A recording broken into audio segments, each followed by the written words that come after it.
Hello दोस्तों, आज हम लोग भारत के संवैधानिक विकास को अध्ययन करने का प्रयास करेंगे। भारत के संवैधानिक विकास में बहुत से हमारे दोस्तों को ये कन्फ्यूज़न रहता है कि समय के साथ जो भी एक्ट्स आए हैं उसमें जो किस में कौन सा प्रोविज़न आया, उसमें वो कन्फ्यूज़न में काफ़ी क्वेश्चंस को गलत करते हैं। तो इसको हम थोड़ा सा आज नए तरीके से सीखने का प्रयास करेंगे। सबसे पहले तो हम इसके बारे में छोटी छोटी जानकारी बता देते हैं आप लोगों को। भारत में जो ईस्ट इंडिया कंपनी व्यापार के लिए आई थी, वो धीरे धीरे कैसे भारत में जो है अपना शासन स्थापित कर लेती है और फिर उसके बाद भारत एक उपनिवेश का शिकार हो जाता है और उसमें उसी प्रक्रिया में भारत में संवैधानिक विकास भी होता है। तो सबसे पहले हम ये जानने का प्रयास करेंगे कि एक व्यापारिक कंपनी भारत में आई जिसको कोड ऑफ डायरेक्टर्स के माध्यम से चलाया जाता था। उसमें जो है ये सरकार, वहाँ की ब्रिटेन सरकार ने इसको रेगुलेशन कैसे प्रारंभ किया, उसको रेगुलेट करना क्यों प्रारंभ किया, इसकी आवश्यकता क्यों पड़ गई, इसके बारे में एक जानकारी हासिल करना है। कोर्ट ऑफ डायरेक्टर्स के माध्यम से जो है जब व्यापार करने के लिए British East India company Bharat आई तो उसमें काफ़ी मुनाफा शुरुआत में वो लोग कमा रहे थे, लेकिन उसमें भ्रष्टाचार के चलते जो है काफ़ी वो कंपनी घाटे में आ गई, जिसके लिए उस कंपनी के बोर्ड ऑफ डायरेक्टर्स जो हैं वो वहाँ की सरकार के पास जाते हैं और उनसे एक लोन की मांग करते हैं ताकि वो अपनी कंपनी को भारत में अपने व्यापार को सुचारू रूप से चला सके। तो वहाँ की सरकार कुछ शर्तों के साथ जो है वहाँ ईस्ट इंडिया कंपनी को लोन देती है। उसके लिए जो है वो उस पर कुछ रेगुलेटिंग एक्ट के माध्यम से अपना नियंत्रण स्थापित करने का प्रयास करती है और इसको हम थोड़ा सा ट्रेडिशनल वे से अलग तरह से पढ़ने का प्रयास करेंगे। जैसे किताबों में दिया रहता है एक एक्ट और उसके सारे प्रोविजंस दिए रहते हैं, तो उससे थोड़ा सा कन्फ्यूजन ज़्यादा होता है। तो हम ये सबसे पहले जानने का प्रयास करेंगे कि डिफरेंट जो है उस किस रीजन में किस मतलब जोन में क्या क्या चेंजेस किए गए हैं जिसकी वजह से उसका संवैधानिक विकास हुआ है।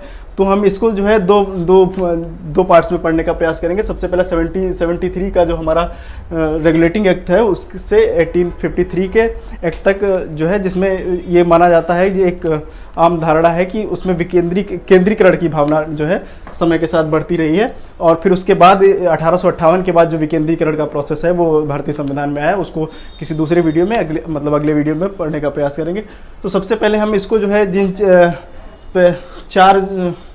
चार पॉइंट्स के माध्यम से पढ़ने का 5 पॉइंट के माध्यम से पढ़ने का प्रयास करेंगे, वो है ट्रेड, मतलब कि ट्रेड में क्या टाइम के साथ चेंजेस आ रहे हैं और कंट्रोल जो है ईस्ट इंडिया कंपनी पे किसका हो रहा है, मतलब किस तरह से नियंत्रण स्थापित किया जा रहा है। फिर उसके बाद प्रशासन में क्या चेंजेस आ रहे हैं टाइम के साथ विभिन्न एक्ट्स के माध्यम से। सेंट्रल लेजिस्लेटिव का मतलब जो है केंद्रीय विधायन का क्या प्रावधान है, उसमें कैसे केंद्रीय विधायन चेंजेस हो रहे हैं। प्रोविंशियल लेजिस्लेशन मतलब जो प्रांतीय विधायन है तो उसको कैसे परिवर्तित किया जा रहा है और रेवेन्यू का क्या कलेक्शन है। मेजरली सारे चेंजेस जो हैं इन्हीं के आसपास हुए हैं, तो हम इनको इस तरह से पढ़ने का प्रयास करेंगे। तो सबसे पहले हम 1773 का, तो इन संवैधानिक विकास के क्रम में सबसे पहला जो एक्ट आता है वो 1773 का रेगुलेटिंग एक्ट आता है। 1773 के रेगुलेटिंग एक्ट के दौरान जो व्यापार पर मोनोपोली थी, वो जो ट्रेड पर सबसे पहला पॉइंट लिखा हुआ है, ट्रेड की जो मोनोपोली थी वो ईस्ट इंडिया कंपनी की हुआ करती थी। इसमें जो चेंजेस बेसिक किया गया था, सबसे पहला चेंज किया गया था कि जो वहाँ की जो ट्रेड की कंपनी के जो वर्कर्स होते थे वो अपना इंडिविजुअल ट्रेड नहीं कर सकते, मतलब प्राइवेट जो है वो अपना ट्रेड नहीं कर सकते, तो उसको प्रतिबंधित किया गया था। सबसे पहला प्रोविज़न जो है ट्रेड में किया गया था, वहाँ के कर्मचारियों को जो भी कंपनी से ईस्ट इंडिया कंपनी से संबंधित थे उनका जो है मतलब अपना निजी व्यापार पर प्रतिबंध लगाया गया था। दूसरा जो है एक सुप्रीम कोर्ट की स्थापना की गई थी ताकि कंपनी से संबंधित मामलों की वो जांच कर सके और उस पर निर्णय दे सके। और सबसे इम्पोर्टेंट पॉइंट इसका जो है वो कंट्रोल जो है ईस्ट इंडिया कंपनी पर कैसे स्थापित किया गया था, ये था ईस्ट इंडिया कंपनी पर जो कंट्रोल होता था, जो वहाँ की जो है क्राउन करती थी, वो करती थी बोर्ड ऑफ डायरेक्टर्स के माध्यम से, कोर्ट ऑफ डायरेक्टर्स के माध्यम से। कोर्ट ऑफ डायरेक्टर्स जो है 2 टाइप के मामले देखता था, सबसे पहला कमर्शियल मामला और दूसरा था पॉलिटिकल मामला। ठीक है, कमर्शियल मामला जो है वहाँ की जो कंपनी थी वो बेसिकली जो है व्यापार करने के लिए भारत में आई थी, तो उसको जो है रेगुलेट करना ज़रूरी था। और फिर जो एडमिनिस्ट्रेशन है उसमें कुछ चेंजेस ये किए गए थे, जो हम लोगों ने जैसा पढ़ा है कि ईस्ट इंडिया कंपनी जो है भारत में उसकी जो है 3 प्रेसिडेंसीज हुआ करती थी, एक होता था बंगाल में, एक बॉम्बे में और एक मद्रास में। तो उसमें चेंजेस ये किया गया था 1773 के रेगुलेटिंग एक्ट में, जो बंगाल प्रेसिडेंसी है ना, उसके गवर्नर को गवर्नर जनरल बना दिया गया था और उसके अंडर जो है बॉम्बे और मद्रास को रख दिया गया था, जो वहाँ के जो गवर्नर्स थे उसके अंडर वर्क करने लगे थे। और इसकी जो एग्जीक्यूटिव काउंसिल में 4 मेंबर्स की जो है अपॉइंटमेंट 4 सदस्यीय कमेटी के माध्यम से जो है वो फैसले करता था। और जो सेंट्रल लेजिस्लेटिव को बनाने का प्रोसेस था, मतलब सेंट्रल लेजिस्लेटिव मतलब केंद्रीय विधायन कैसे बनेंगे, उसके लिए जो है गवर्नर जनरल और उसकी एक लेजिस्लेटिव काउंसिल होती थी जो है जो प्रोविजंस बनाती थी। और प्रोविंशियल लेजिस्लेटिव मतलब प्रांतों में जो कानून बनते थे वो बनाने के लिए जो है गवर्नर बॉम्बे के और मद्रास के जो प्रांतीय गवर्नर्स होते थे वो उसमें जो है लेजिस्लेशन बनाते थे, और उनकी अपनी जो है एग्जीक्यूटिव काउंसिल्स हुआ करती थी जिनके माध्यम से वो चलाते। रेवेन्यू का जो उनकी आय का जो स्रोत हुआ करता था वो ट्रेड जो है कॉमर्शियल ट्रेड जो वो लोग करते थे उसके माध्यम से, और नमक पर जो कर काफ़ी समय से लगाता चला था वो कंटिन्यूस था। तो सबसे पहले जो ये 1773 का रेगुलेटिंग एक्ट है, इसमें बेसिक यही जो भी पॉइंट्स हुआ करते थे। उसके बाद जो सबसे पहला मेजर चेंज क्या हुआ, इसकी कुछ खामियां थी 1773 के एक्ट की, जिसको दूर करने के लिए एक एक्ट ऑफ सेटलमेंट के नाम से 1781 में एक एक्ट लाया गया था। उसमें जो इस एक्ट में जो कमियां थी वो बेसिकली कमियां ये थी कि उसमें ये नहीं डिफाइन किया गया था जो बंगाल प्रेसिडेंसी का गवर्नर जनरल है उसके और गवर्नर जनरल जो स्टेट के गवर्नर जनरल्स होते थे बॉम्बे और मद्रास प्रेसिडेंसी के बीच में, इनके कार्यों का स्पष्ट विभाजन नहीं था, जिसकी वजह से आपस में जो है कौन से कानून कहाँ पे लागू होंगे, इसकी वजह से ये कमी हुआ करती थी। दूसरी कमी यह हुआ करती थी कि जो सुप्रीम कोर्ट है उनके अधिकार और दूसरा गवर्नर जनरल के अधिकार जो है ये आपस में ओवरलैप कर रहे थे। इसको चेंज करने के लिए कुछ चेंजेस जो है एक्ट ऑफ सेटलमेंट में किए गए। जो एक्ट ऑफ सेटलमेंट है वो बहुत ज़्यादा इतना कुछ इंपॉर्टेंट नहीं है, फिर भी उसमें जो 1781 का एक्ट ऑफ सेटलमेंट है इसमें बेसिक चेंज ये किया गया है कि सुप्रीम कोर्ट और जो सुप्रीम कोर्ट स्थापित किया और गवर्नर जनरल था, इनके जो पावर का है उसका स्पष्ट डिस्ट्रीब्यूशन कर दिया गया, जिसकी वजह से वो कमियां दूर हो गई थी। बाकी जो इसके बाद जो मुख्य इंपॉर्टेंट एक्ट है वो 1784 का पिट्स इंडिया एक्ट है। 1784 पिट्स इंडिया एक्ट जो है ये इसमें टर्म पिट्स है ना, इसके पीछे का क्या लॉजिक है ये इंपॉर्टेंट है, क्योंकि पिट्स जो है उस समय ब्रिटेन में एक नए प्रधानमंत्री आए थे, वो काफ़ी उम्र कम के थे, जो है ये उन्हीं के शासनकाल में ही आया था, इस वजह से इसको थोड़ा सा हम लोग बहुत मतलब पिट्स इंडिया एक्ट नाम दिया गया।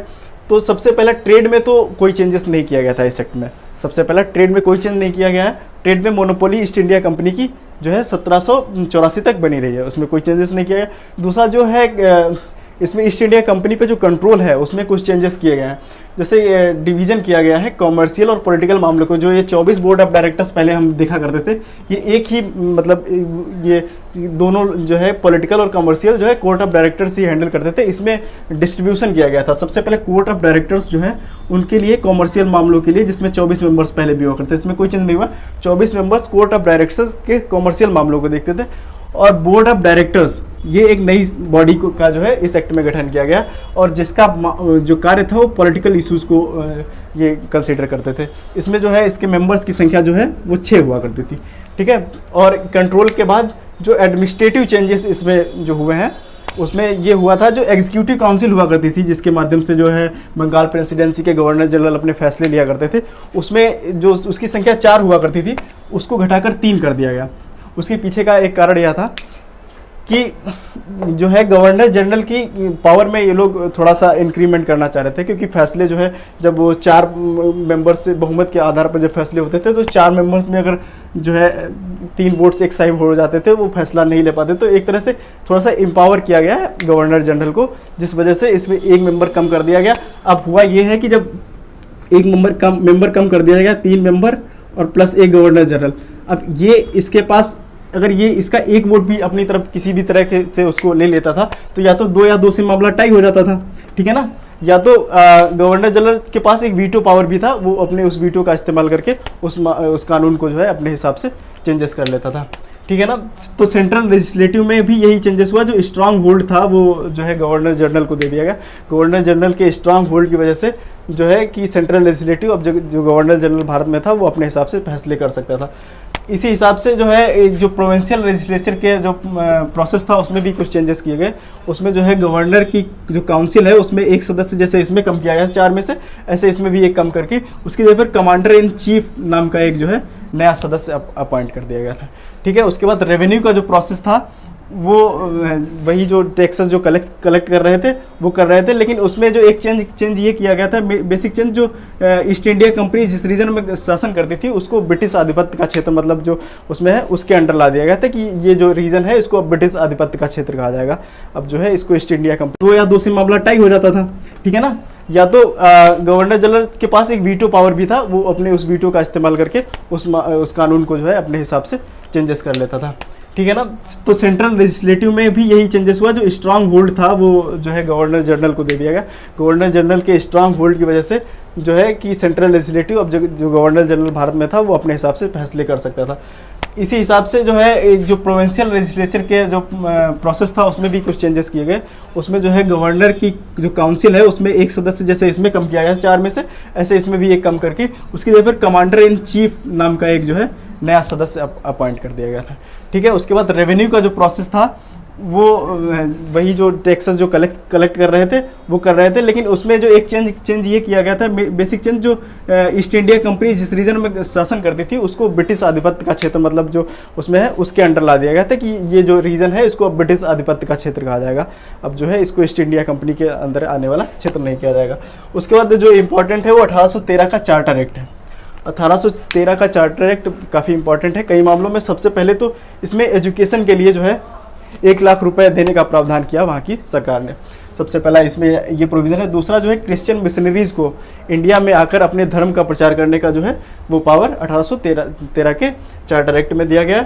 और दूसरा जो सुप्रीम कोर्ट की पावर्स थी ना, ये जो 1773 के एक्ट में आया था, इसकी पावर्स में थोड़ा सा इंक्रीमेंट किया गया था।